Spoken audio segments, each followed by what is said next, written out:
Hi viewers, welcome to our channel. ప్రస్తుతం మనతో పాటు సీనియర్ జర్నలిస్ట్ దాము బాలస్ అన్న వారితో మాట్లాడు.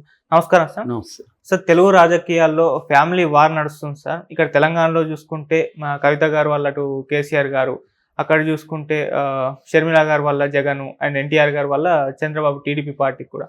సో ఈ ఫ్యామిలీల వల్ల రాజకీయ పరంగా వాళ్ళకి ఎటువంటి ఇంపాక్ట్ కలిగించే అవకాశం ఉంది సార్?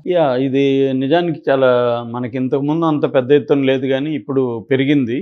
ఆంధ్రప్రదేశ్లో కూడా కాంగ్రెస్ పార్టీ ఉన్నప్పుడు ఫ్యామిలీలు రాజకీయాలకి రావడం, దానివల్ల ఎఫెక్ట్ అవడం తక్కువగా ఉంది.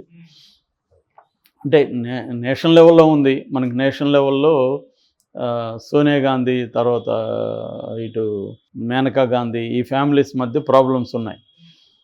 అయితే ఇక్కడ తీసుకున్నప్పుడు ఏమైందంటే, ముఖ్యంగా ఫస్ట్ మనం తెలంగాణలో చూస్తే కేసీఆర్, నిజానికి కేసీఆర్ ఇద్దరు పిల్లలు కూడా ఎక్కడ అమెరికాలో చదువుకుంటున్నారు. వాళ్ళని కేసీఆర్ రంగంలోకి దించాడు. నిజానికి దించాల్సిన అవసరం ఏమీ లేదు ఏ రకంగానూ. అండ్ ఉద్యమంలో పాల్గొన్నారు అవన్నీ చెప్తారు, కానీ ఉద్యమంలో వాళ్ళని పిలిచి పాల్గొనించాల్సిన అవసరం కేసీఆర్కి ఏముంది? అంటే తెలంగాణ ఉద్యమానికి ఏముంది? వేరే వాళ్ళు ఉద్యమాలు బోల్డ్ మంది చేస్తున్నారు కదా ఇక్కడ. కాబట్టి ఏంటంటే ఆయన క్లియర్గానే తన వారసులుగా రాజకీయాల్లోకి తను వస్తాడు, తన తర్వాత తన పిల్లలు రాజకీయాల్లోకి రావాలి అన్న ఉద్దేశంతోనే వాళ్ళని దించాడు. లేకపోతే వాళ్ళ పార్టీకి ఇద్దరు అమెరికాలో ఉన్నారు, వాళ్ళు సెటిల్ అయ్యారు, వాళ్ళ జీవితాలు వాళ్ళకు ఉండేవి. వేరే వాళ్ళు ఇక్కడ ఇదంటారు. ఇదేంటంటే ఇప్పటికీ ఇండియన్ కాంటెక్స్లో తమ కుటుంబము, తన పిల్లలు, ఈ గోల ఎక్కువ ఉందన్నమాట. తన బ్లడ్ వీళ్ళే రావాలి అని, దానివల్ల వచ్చే ప్రాబ్లమ్స్ ఇదేంటంటే మొత్తం ప్రజల లైఫ్స్ మీద కూడా ఎఫెక్ట్ చూపిస్తుంది. మనకి సోనియా గాంధీ ఫ్యామిలీదే, రాహుల్ గాంధీకి ఇష్టం లేదు, ప్రియాంకకి ఇష్టం లేదు రాజకీయాలు, అయినా వాళ్ళిద్దరిని బలవంతంగా దింపుతున్నారు. దాని బదులు ఇంకా వేరే వాళ్ళని గ్రూమ్ చేయొచ్చు, అది వదిలేసి చేస్తున్నారు. దీనికి ఒక కారణం ఏంటంటే, మన ప్రజల్లో కూడా ఇంకా ఈ ఫ్యామిలీ సెంటిమెంట్లు, వారసత్వం, ఈ వ్యవహారం ఇంకా ప్రజల్లో కూడా బలంగా ఉంది. సో దానివల్ల అక్కడ కూడా ప్రజలు కానీ రిజెక్ట్ చేయడం మొదలు పెడితే అది తగ్గిపోతుంది. కానీ మన ప్రజలు కూడా ఏంటంటే, వారసుడు రాజశేఖర్ రెడ్డి, తర్వాత జగను, నిజానికి అప్పటికి జగన్కు ఉన్న అర్హత ఏంటి? రాజశేఖర రెడ్డి చనిపోయిన నాటికి సీఎంగా అయ్యే అర్హత ఏంటి? ఏమీ లేదు. ఓన్లీ రాజశేఖర రెడ్డి కొడుకు కాబట్టి అతన్ని సీఎం చేయాలని సంతకాలు చేశారు. ఇక్కడ అంతే. కేటీఆర్కి ఉన్న అర్హత ఏంటి? కేటీఆర్ కంటే సీనియర్స్ ఇక్కడ బోల్డ్ మంది లేరా? కేసీఆర్ కొడుకు కాబట్టి కేటీఆర్ సీఎం. అట్లాగే ఆ పైన కూడా అంతే. రాహుల్ గాంధీకి ఉన్న అర్హత ఏంటి? రాజీవ్ గాంధీ కొడుకు.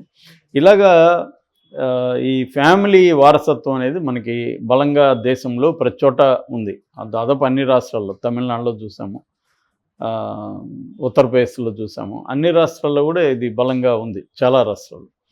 సో దీన్ని ఎంతో కొంత బీజేపీని దెబ్బకొట్టిందని చెప్పుకోవచ్చు. అంటే ఇప్పుడు మోడీ పోయిన తర్వాత ఆయన వారసులు ఎవరు లేరు. మళ్ళీ అమిత్ షా తర్వాత వారసుడు ఉన్నాడు, అతనిది ఆల్రెడీ ఇబ్బందులు ఉన్నాయి, అతని మీద కేసులు గొడవ ఉంది. ఇలాగా మొత్తంగా ఓవరాల్గా వారసత్వం అనేది ఇంపార్టెంట్ అయిపోయింది. దానివల్ల ఇప్పుడు కేసీఆర్ ఓటమికి వన్ ఆఫ్ ద రీజన్స్ కవిత అనేది అందరికీ తెలిసిన విషయమే. ఎందుకంటే ఆమె ఢిల్లీ లిక్కర్ స్కామ్లో ఇరుక్కోవడం, ఆమెను అరెస్ట్ చేయకుండా కాంప్రమైజ్ అయ్యారనే ఒక కేసీఆర్ కూడా కూతుర్ని కాపాడుకోవడం కోసమే బీజేపీతో కుమ్మక్కవ్వాల్సి వచ్చిందని చెప్పడం. రెండోది కేటీఆర్ కూడా ఆయనలో మెల్లమెల్లగా అహంకారం ఎక్కువైపోయి విపరీతంగా మాట్లాడడం, ముఖ్యంగా నిరుద్యోగుల మీద విరుచుకుపడడం, ఉద్యమాలు చేసే వాళ్ళ మీద దారుణంగా మాట్లాడడం. కేటీఆర్లో కూడా అహంకారం బాగా పెరిగింది. కేటీఆర్ అహంకారం అనేది ఓపెన్గా ప్రజల్ని హర్ట్ చేసింది అన్న ఒక ఇది కూడా ఉంది అన్నమాట. ఆ రకంగా ఫ్యామిలీని కేసీఆర్ తీసుకురావడం వల్ల కేసీఆర్కి అది దెబ్బ కొట్టింది ఫైనల్గా. ఇక ఆంధ్రప్రదేశ్లోకి వచ్చినప్పుడు వైఎస్ఆర్ లెగసీ అనేది జగన్కి వచ్చింది. ఫస్ట్ జగన్ ఏం చేశాడు, తను జైలుకి వెళ్ళినప్పుడు తనకి ఇంకా వేరే మార్గం లేదు జగన్కి, తన ఫ్యామిలీనే యూజ్ చేయాల్సి వచ్చింది. సో జగన్ వాళ్ళ అమ్మ విజయమ్మ, జగన్ వాళ్ళ చెల్లెలు షర్మిల ఇద్దరిని రంగంలోకి దించి వాళ్ళు వెళ్ళి ప్రజల్లో ఒక సింపతి వేవ్ని క్రియేట్ చేయగలిగారు జనంలో. అంటే నాన్న ఎలా చనిపోయాడు, అన్న జైల్లో ఉన్నాడు అన్న ఒక సింపతి క్రియేట్ అయింది. దానివల్ల పార్టీ 2014లో అధికారంలోకి రాకపోయినా బలమైన పోటీ ఇవ్వగలిగింది. జస్ట్ 1.67% తేడాతోనే చంద్రబాబు రాగలిగాడు. అది కూడా రాష్ట్రం విభజన కావడం, ఒక అనుభవజ్ఞుడైన సీఎం ఉంటే బాగుండని జనంలోకి వెళ్ళడం, ఇవన్నీ పనిచేసాయి. అట్లాగే జగన్ కూడా అప్పుడు పెద్ద ఎత్తున రాజకీయాలు చేసే తెలివితేటలో లేకపోతే అటువంటి మైండ్ సెట్ లేకపోవడం, అవన్నీ కూడా పనిచేసాయి. ఏదేమైనా జగన్ని అక్కడ నిలబెట్టగలిగింది ఆ ఫ్యామిలీని. తర్వాత జగన్ ఆమెను తన పార్టీలోకి తీసుకొని పదవులు ఇవ్వడము, లేకపోతే పార్టీలో సీనియర్ పొజిషన్ ఇవ్వడము చేయలేదు. ఈవెన్ సుబ్బారెడ్డికి ఇచ్చాడు పార్టీలో, అవినాష్ రెడ్డిని తీసుకొచ్చాడు. ఆయన ఏమన్నా ఫ్యామిలీకి ఎవరికి చేయలేదంటే ఏమి కూడా చేయలేదని చెప్పచ్చు.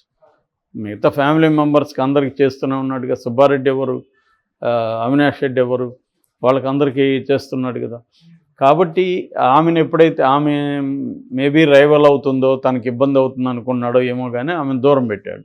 దాంతో ఆమెకి అనివార్యంగా ఏం చేసిందంటే, ఇక్కడ ఉంటే మళ్ళీ అనవసరంగా అన్నతో గొడవ పడాలి, ఇదంతా పెంట ఎందుకులే అని తెలంగాణకు వచ్చింది. ఎలాగో తెలంగాణ భర్త తెలంగాణ కాబట్టి నేను తెలంగాణ కోడలు అనే యాంగిల్లో ఇక్కడికి వచ్చింది. ఇక్కడ కూడా నిజానికి వైఎస్ఆర్ అభిమానులు ఆంధ్రాల కంటే తెలంగాణలో ఎక్కువ ఉండారు అనేవాళ్ళు అప్పట్లో.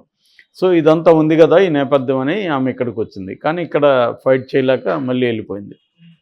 ఇప్పుడు ఆమెకు అనివార్యంగా వేరే మార్గం లేదు, అక్కడే ఫైట్ చేయాలి. అన్నకు వ్యతిరేకమైన పర్లేదు, తన లెగసీ, తన పొలిటికల్ డ్రీమ్స్ వాటినన్నీ తను నిలబడాలి అనేది తను అనుకున్నది. సో ఇప్పుడు దీనివల్ల జగన్కి ఖచ్చితంగా ఎఫెక్ట్ అవుతుంది. ఆల్రెడీ వివేకానంద హత్య వల్ల సునీత ఫ్యామిలీ ఎనిమిస్గా మారిపోయారు. వాళ్ళు కూడా ఇప్పుడు ఈమెతో కలిసే అవకాశం ఉంది. ఆ రకంగా జగన్కి ఖచ్చితంగా తలనొప్పి. దాన్ని ఆల్రెడీ చంద్రబాబు ఉపయోగించుకుంటున్నాడు. నిన్న కూడా ఆయన సభలో జగన్ వదిలిన బాణం మళ్ళీ జగన్నే తాకుతుంది అని చెప్తున్నాడు. ఖచ్చితంగా ఉపయోగించుకుంటాడు. సో ఇప్పుడు అతను విమలారెడ్డి వాళ్ళ మేనత్తని దించుతున్నట్టుగా చెప్తున్నారు. ఎందుకంటే బ్రదర్ అనిల్ కుమార్ గతంలో ముఖ్యంగా దళిత క్రిస్టియన్ ఓట్లని కన్సల్టేట్ చేయడంలో అతని పాత్ర చాలా ఉంది అని చెప్తున్నారు. సో ఇప్పుడు అతను యాంటీగా వెళ్ళిపోయాడు కాబట్టి అతనికి యాంటీగా ఒకరిని దించాలని చెప్పి ఈ విమలారెడ్డి అని జగన్కి మేనత్ అనమాట, ఆమెని రంగంలోకి దించుతున్నాడు. ఆమెకి రిషికొండలో మంచి సైట్ కూడా ఇచ్చారని చెప్తున్నారు, రిచ్ సైట్ ఒకటి. దాంతో ఆమె చర్చిల్లోకి వెళ్ళి అందరిని కలవడం, ఏదేమైనా మనం జగన్ని కాపాడుకోవాలని చర్చల్లో చెప్పడం, ఇవన్నీ చేస్తుందని చెప్తున్నారు. సో అంటే కుటుంబాన్ని ఇన్వాల్వ్ చేయకుండా ఉండలేని ఒక పరిస్థితి రాజకీయ నాయకులకి ఉంది. ముందు నుంచి కంప్లీట్గా దూరం పెడితే పర్వాలేదు, కానీ వాళ్ళని కూడా ఇన్వాల్వ్ చేయడం మొదలు పెడితే అది ఒక దగ్గర ఆగదు, ఇన్వాల్వ్ చేస్తూనే ఉండాలి. లేకపోతే దానివల్ల రకరకాల తలనొప్పులు ఇది జరుగుతుంది. ఇక చంద్రబాబు విషయానికి వస్తే జూనియర్ ఎన్టీఆర్ని 2009లో తన ప్రచారం కోసం ఉపయోగించుకున్నాడు. ఆ టైంలో తెలుగుదేశంలో చంద్రబాబు తర్వాత జూనియర్ ఎన్టీఆర్ అన్న ఒక ఇది వచ్చింది. అందరూ ఇతను సీఎం కూడా అనుకున్నారు. ఇతను కూడా అప్పటికి ఇంకా యంగ్గా సీఎం అయిపోతానని కళ్ళగన్నాడు. సో అటువంటి ఒక కాంటెక్స్ట్ ఉంది. సడన్గా లోకేష్ని రంగంలోకి తీసుకొచ్చాడు చంద్రబాబు. లోకేష్ తన వారసుడిగా ప్రకటించాడు. దాంతో చంద్రబాబు కూడా ఒక కొడుకంటే ఉండే బలహీనత కావచ్చు, లేకపోతే అబ్బాయి ప్రెజర్ కావచ్చు, ఏదేమైనా చంద్రబాబు ఈల్డ్ అయిపోయాడు.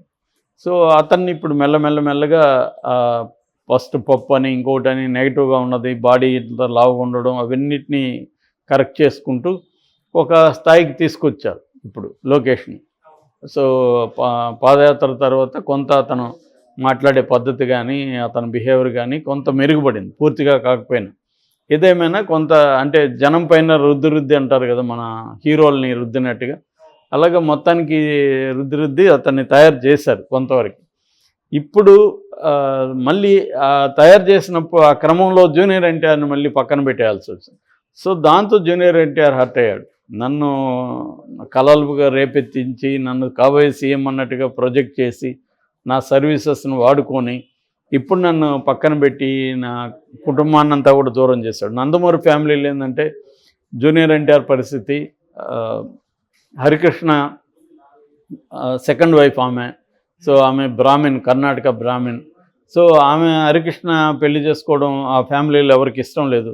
అందువల్ల కొద్ది రోజులు హరికృష్ణని దూరం పెట్టారు వాళ్ళు. మెల్లగా ఓకే అయినప్పటికీ కూడా ఈ పిల్లల్ని దూరం పెట్టారు వాళ్ళు. అలాగా ఎప్పుడైతే తర్వాత కూడా చంద్రబాబు హరికృష్ణకి మధ్య విభేదాలు రావడం, హరికృష్ణ అన్న పార్టీ అని పార్టీ పెట్టడం, తర్వాత మళ్ళీ చంద్రబాబు రాజ్యసభ పంపించడం, ఇలా గ్యాప్ వచ్చింది. అంటే చంద్రబాబు నందమూరి కుటుంబాన్ని తన అవసరాలకు అనుగుణంగా వాడుకుంటాడు, లేనప్పుడు పక్కన పెడతాడు అనే ఒక ఇది జనంలోకి వెళ్ళింది. సో ఈ కాంటెక్స్ట్లో ఇప్పుడు బాలకృష్ణకి జూనియర్ ఎన్టీఆర్ మధ్య కూడా గ్యాప్ విపరీతంగా పెరిగింది. దానికి ప్రధాన కారణం నిజానికి బాలకృష్ణ వాళ్ళ నాన్న మీద సినిమా తీసినప్పుడు కూడా కళ్యాణ్ రామ్ అందులో హరికృష్ణ పాత్ర వేశాడు. అప్పటి వరకు కూడా జూనియర్ ఎన్టీఆర్ బాలకృష్ణ బాగానే ఉన్నారు. దాని తర్వాత మెల్లగా గ్యాప్స్ వచ్చింది. ముఖ్యంగా భువనేశ్వరం మీద అటాక్స్ జరిగినప్పుడు, ఆమె శీలం మీద విపరీతంగా ప్రచారం జరిగినప్పుడు జూనియర్ ఎన్టీఆర్ స్పందించిన తీరు పట్ల అందరూ కూడా అసంతృప్తితో ఉన్నారు. దాని తర్వాత ఎన్టీఆర్ యూనివర్సిటీ పేరు, హెల్త్ యూనివర్సిటీ పేరు మార్చినప్పుడు ఇలాగా జూనియర్ ఎన్టీఆర్ బిహేవియర్ అనేది కనీసం నందమూరి ఫ్యామిలీకి సపోర్ట్గా ఉండాలి కదా. ఇతను రాజకీయాలు పక్కన పెడితే నందమూరి ఫ్యామిలీలో వేరే వాళ్ళు అటాక్ చేస్తున్నప్పుడు కూడా ఇతను ఓన్ చేసుకోవట్లేదు అన్న ఇది బాలకృష్ణకి వచ్చింది. దాంతో బాలకృష్ణ కంప్లీట్గా జూనియర్ ఎన్టీఆర్ని పక్కన పెట్టేసి యాంటీగా బిహేవ్ చేయడం మొదలుపెట్టాడు. సో ఇప్పుడు దీని ఎఫెక్ట్ ఏంటంటే చంద్రబాబుకు తగులుతుంది. అది చంద్రబాబు నందమూరి ఫ్యామిలీ నుంచి ఎంత గెయిన్ అవుతున్నాడో ఒక్కోసారి నందమూరి ఫ్యామిలీ వల్ల ఆయనకి ఇబ్బందులు కూడా కలుగుతాయి. ఇప్పుడు మరి ఆయన దీన్ని ఎలా డీల్ చేస్తాడు అనేది మనం చూడాలి. ఏదేమైనా తెలుగు రాజకీయాల్లో కుటుంబ కథా చిత్రం అనేది డామినేట్ చేస్తూ ఉంది. అవును sir. Thank you so much sir.